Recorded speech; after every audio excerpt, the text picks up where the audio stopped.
This video we are looking at the showdown slate for tonight. We have the Falcons and the Panthers going at it in Carolina. Might be some rain, it might have some showers during the game, but I'm not too worried about it. So let's get into it. As always, appreciate if you guys hit the like button on the video, subscribe if you have not already. You can follow on Twitter, it's at the DFS Process, and if you want to check out Thrive Fantasy or check out the site, it's all that info is in the description. So without further ado, let's get into the breakdown. So, McCaffrey is out for this week. Again, there was a chance he could have returned. He probably will be back next week, maybe. So we got one more week of Mike Davis at 8,800 on this showdown slate, who looks fine. But Matt Ryan is your most expensive guy at 11K. If you want to look at how these teams have been against each position, it's been the Falcons have been awful against really everybody. They're giving up the most fantasy points to quarterbacks right now. They're giving up a good amount to running backs, middle of the pack against running backs.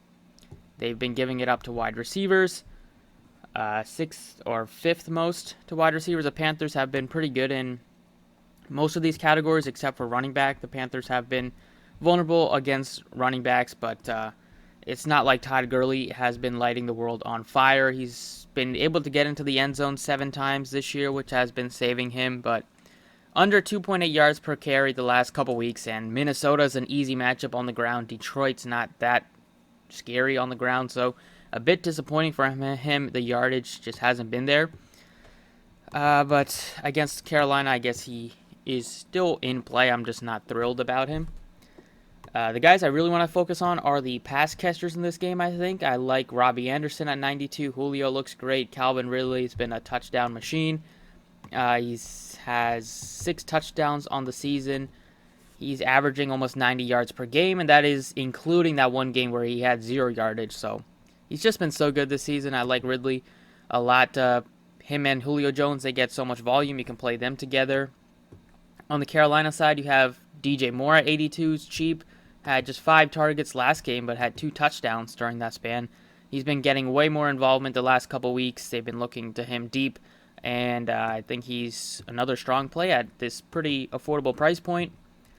You also have Curtis Samuel, super cheap, and Gage is really cheap. So both of them are in play. And then the kickers, I guess, are also in play today. I'm not looking at either defense, really. I'm expecting this to be a bit of a higher scoring game.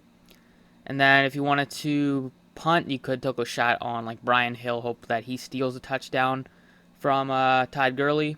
But there's really no other value play. Both of these teams, you kind of know where the production comes from.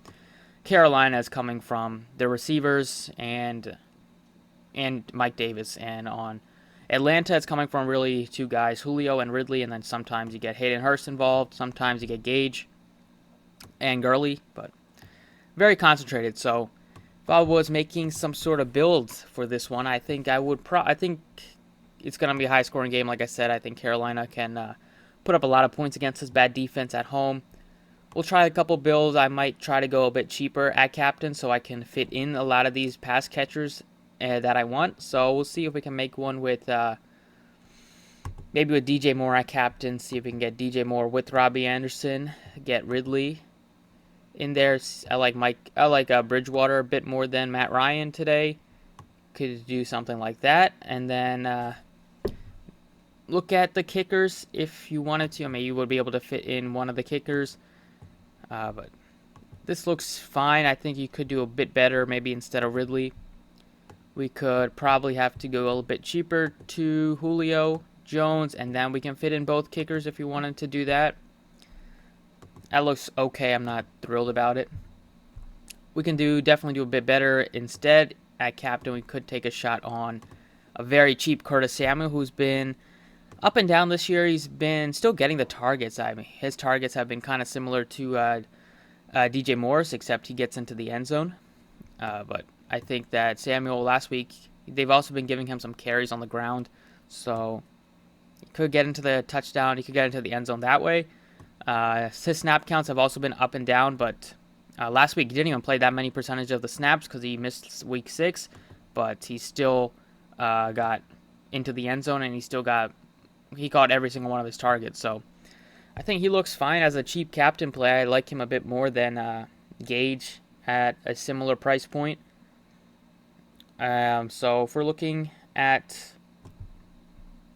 building a lineup around Samuel at captain, see if we can maybe fit in both quarterbacks in this type of build. We'll get Matt Ryan with Bridgewater, and then pair Matt Ryan with either Julio or Ridley. And then you could already paired Bridgewater with Samuel. Maybe we can see if we can get Mike Davis. It's going to be tough to do something like that. Maybe get DJ Moore, and then 1900. Nobody looks that appealing here, so probably have to take Matt Ryan out and then maybe just go with the wide receiver stack with Ridley and Julio, and then probably try to just missing out on getting up to one of the kickers. So I probably will end up with one of the kickers in the lineup just because it's really weak at the position. There's not that many that look that appealing, and then maybe instead of Bridgewater, stack them with all the skill players and go with Robbie Anderson, and then you could even take the kicker out and put in every single one of the receivers. Hope that it kind of goes off that way. So a couple of different ways to approach it. I'm definitely thinking that there's not that much value on the slate, so I think you could look at a cheap captain so you can help fit in some of the guys. I think if I was going cheap at captain, it would be with Curtis Samuel. Just like the price point on him, and I like his involvement. I think his snap counts will definitely increase this week. I do like Robbie Anderson and DJ Moore. Then definitely end up with one of Ridley or Julio. I like Ridley a little bit more right now. Then I'll try to get Bridgewater in there. So these three look pretty appealing, and then I think just with the lack of value right now, I probably will end up with one of the kickers. I mean, I was hoping there was some sort of a punt play here, but I just am not seeing it. I just don't think any of these guys are going to break one, or maybe you could look at him, but he's only been getting work when they were missing Julio and when they were missing like Ridley, when Ridley missed a couple of plays in one of those games, but he's not that involved in the offense. So I'll probably build a lineup around these three, I think, and probably going Bridgewater over Matt Ryan today, just with how bad Atlanta has been against defending quarterbacks. So maybe do something like this. If we wanted to play Gurley, we could do that. If you wanted to get both running backs in there, like Mike Davis in a bounce back, you could do something like this. I mean, this looks probably fine. You get both running backs. Hope both guys have pretty big touchdown upside.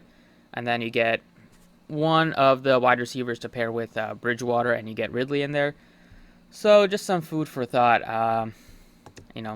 This slate looks pretty interesting. I'm definitely looking forward to watching this game. I think it will be a lot more exciting than the game that we had on Monday night. So that's it for the Draftkings side. Let's touch on Fanduel. All right, over on Fanduel, the most expensive player on the slate, surprisingly, is Mike Davis. So right off the bat, I'm not that interested on Fanduel paying $15,000 for him. I'd rather go with Teddy Bridgewater at $1,500 cheaper. I'd rather go to the pass catchers, Ridley, Julio, DJ Moore, Robbie Anderson. So I'm not interested in Mike Davis on FanDuel. Curtis Samuel is a really good price point at $8K on FanDuel. I'll definitely have some interest there. You could look at the kickers if you wanted to. And especially in this type of game with both offenses can and have shown the ability to move the ball, especially Atlanta. So I definitely like the Atlanta kicker in this one. But looking at some sort of a build here, like Bridgewater at captain, I think I like quite a bit. FanDuel is a bit easier to pay up. We could see if we could go with Calvin Ridley, Julio, and then I think we're gonna miss it. Well, actually, it might be pretty good with this. Robbie Anderson, and you could play Samuel if you wanted to, and save $1,500 just to be a bit different. So this looks pretty good to me. Or you could go from Robbie Anderson to DJ Moore, leave $500. I mean, Moore and Robbie Anderson are very similar players.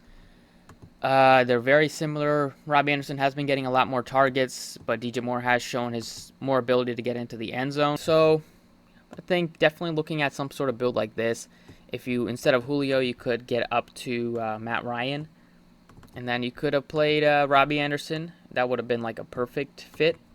Save no money on the table. But definitely on FanDuel, I'm looking at Bridgewater, probably Ridley, and Curtis Samuel just because he's super cheap. So that's it for the breakdown. Thank you for watching. I appreciate it, and good luck tonight.